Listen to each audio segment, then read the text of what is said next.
Hello दोस्तों, कैसे हैं आप। एंजल रिसर्च सेंटर में आपका स्वागत है।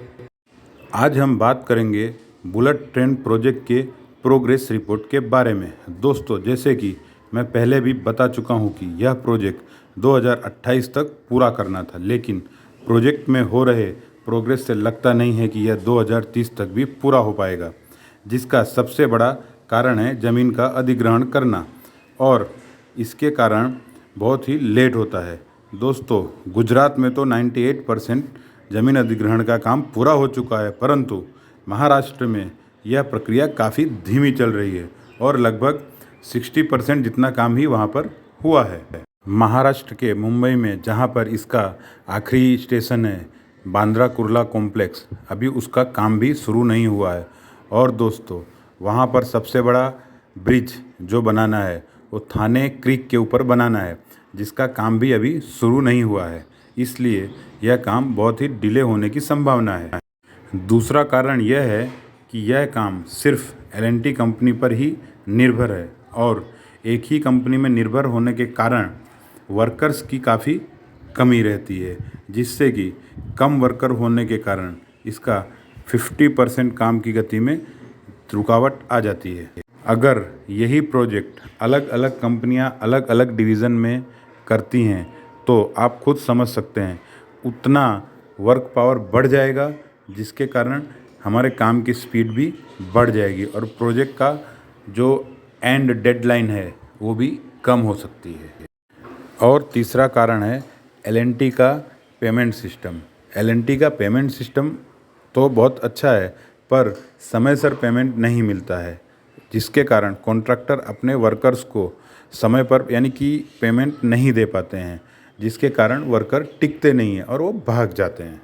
इसका मतलब यह होता है कि वर्कर आते हैं और जाते हैं, आते हैं और जाते हैं, बस इसी तरह से काम में डिले होता रहता है।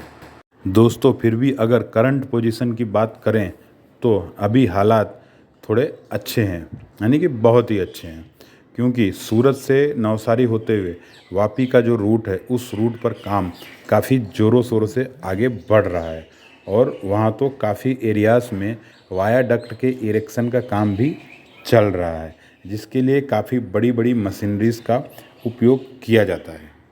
वायाडक्ट यानी प्रीकास्ट का स्ट्रक्चर, जो कि पिलर्स यानी कॉलम के ऊपर एक कॉलम से दूसरे कॉलम के बीच में जो स्लैब के जैसा बनाया जाता है उसे कहते हैं, जिसके ऊपर बुलेट ट्रेन की रेलवे लाइन बिछाई जाती है। दोस्तों, ऐसा माना जा रहा है कि बुलेट ट्रेन का फर्स्ट स्टार्टिंग ट्रायल सूरत से नवसारी होते हुए वापी तक का किया जाएगा, इसलिए वहाँ का काम काफ़ी ज़ोरों से है।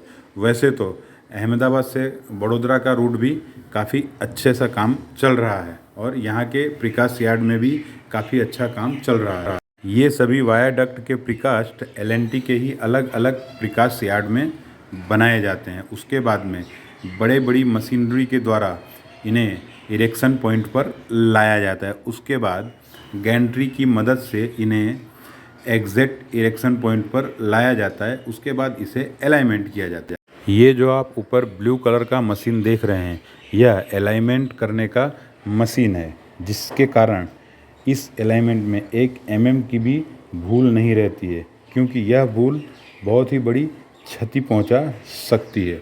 और बुलेट ट्रेन के लिए लाइन भी स्ट्रेट होना काफ़ी ज़रूरी है, जिसके कारण उसकी स्पीड में कोई बाधा ना आ सके। इसके लिए काफ़ी चेकिंग भी किया जाता है और सावधानीपूर्वक काम किया जाता है। दोस्तों, आशा रखते हैं कि यह काम जल्द से जल्द पूरा हो और हमें बुलेट ट्रेन में बैठने का सौभाग्य प्राप्त हो। और दोस्तों, आगे ऐसे ही रोचक जानकारी प्राप्त करने के लिए मेरा वीडियो देखें, इसे सब्सक्राइब करें, लाइक करें और अपने दोस्तों को शेयर ज़रूर करें। Thank you friends.